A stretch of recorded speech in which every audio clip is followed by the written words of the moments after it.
من أول ساعة بحملتي على كيك ستارتر إجاني دعم 6000 يورو، بس يا جماعة للأسف كان نصب. خليني أخبركم شو صار. القصة بدأت بعام 2025 شهر 8، يعني الشهر الماضي، وقت بلشت الشغل على لعبة العم واسمان عمك وعم ولادك. اللعبة حظت عشرات التعليقات ومئات الإعجابات وصارت ترند بمخيلتي يعني.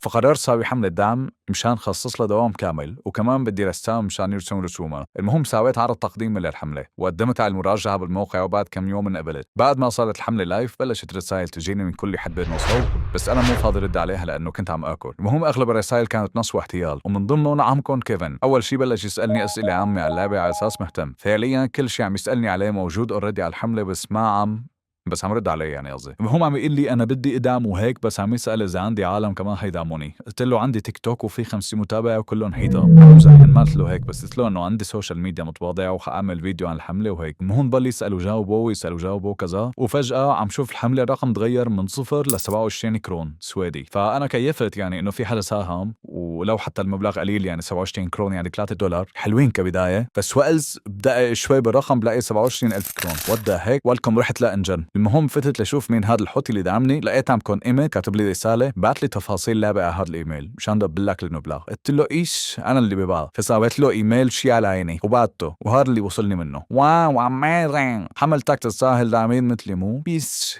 قلت له بدي روح ابعد من هيك اذا عاد يعني هيك شيء تقريبا. هون انا ما رديت عليه، ما اهتميت كتير يعني، لانه صرت شوفه نصاب، وخصوصي من هاي الكليشه بالايميل. الموقع فعليا مو موجود. فقال لي شو رايك نساوي صفحه للداعمين اللي تقال، وانا بساعدك تجمع فوق ال 20000 يورو، وبعدين بدعم مثل ما قلت لك. هو فعليا حتى لو دعمني بقد ما كان يعني في يسحب المصاري امتى ما كان، ما دام لسه في ايام بالحمله، فيعني ما فيني اوسخ فيه. قلت له ما فهمت شو قصدك، وضح اكثر. قال لي انه هي الصفحه مستقله مصممه لهدف واحد، وهو انه تحصد اهتمامات وتشجع الدعم. مبين يعني اخذ التعريف من الشات جي بي تي او جوجل. فقال لي انه الصفحه بتجيب اهتمام الداعمين اللي تقال، بس اذا كانت مصممه عن طريق شخص بعرفه، هاي حطوا لي تحت الخطين، ممكن يعني بكلف شي 100 او 200 يورو مشان تكون مصممه تمام يعني. واذ بعد شوي بينزل مبلغ ثاني 3500 يورو. بعت لي ايميل قال لي انه هي من صاحبي. المهم عمكم كيفن بهي الاثناء شاف المبلغ وقال لي لازم تحاكي السبورت لانه هذا المبلغ اللي اجاك مو طبيعي. قال لي اخي صار معه نفس الشيء، حاكيه وشو سوا. انا لحد الان مفكره احلى زلمه وعم يساعدني وهيك يعني. فبعثت ايميل للسبورت وقلت له، قال لي انه حاكي اخي عنده خبره وهيك يعني. فضل يبعث لي انه حكيت اخي ولا لا، حكيت اخي ولا لا. للاسف الرسائل انمحوا لانه ايميلهم محى، فما فيني اشوف الرسائل تبعتهم، ما فيني ارجيكم اياهم. فبعثت ايميل لاخوه وتواصل معي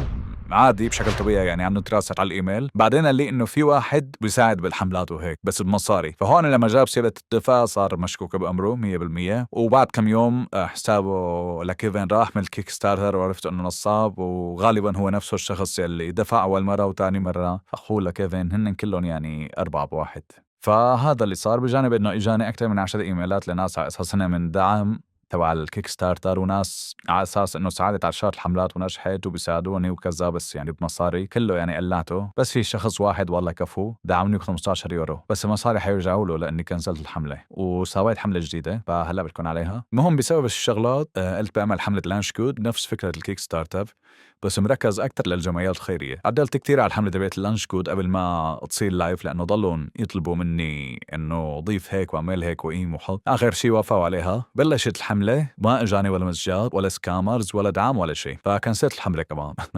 حاليا وكوني من محبين لعبه كينجدوم كلاسيك والارت ستايل تبعها، عم ساوي لعبة أساسها بيعتمد على نفس ميكانيكية اللعبة تبعت كينجدوم ناثينج لاست ونفس الارت ستايل، بس حضيف عليها أشياء مثل نظام محادثة، ليفلات مختلفة مبنية على أحداث حقيقية، يعني كل ليفل فيه مهمة معينة، والأحداث كلها مأخوذة من كتاب سيرة صلاح الدين الأيوبي. وحاضيف ميكانيكيات جديدة مثل أمر الجيش بالتقدم أو التراجع أو الهجوم وهيك. وححاول تكون في ديمو جاهزة الشهر الجاي إن شاء الله. ولهيك سويت حملة فيك ستارتر لهي اللعبة، وبدي دعمكم يا رجاجيل. وهذا الدعم في بعض الميزات مثل اسمه بيكون ضمن الأسماء الداعمين بقلب اللعبة، ويعني مراتب بيحصل على نسخة من اللعبة وكتاب مصغر وتوقيع. فيكم تشوفوها كلها على صفحة الحملة بهذا الرابط هون، وبتلاقوا وصف الفيديو كمان. تابعوني على اليوتيوب لأني حصير طور لايف، وفيني أخذ آراءكم ونصائحكم يعني، وأنا عم طور لعبة لايف بتشوفوها قدامكم هو على الأول. مشكورين كتير حبيباتي، والسلام عليكم ورحمة الله وبركاته.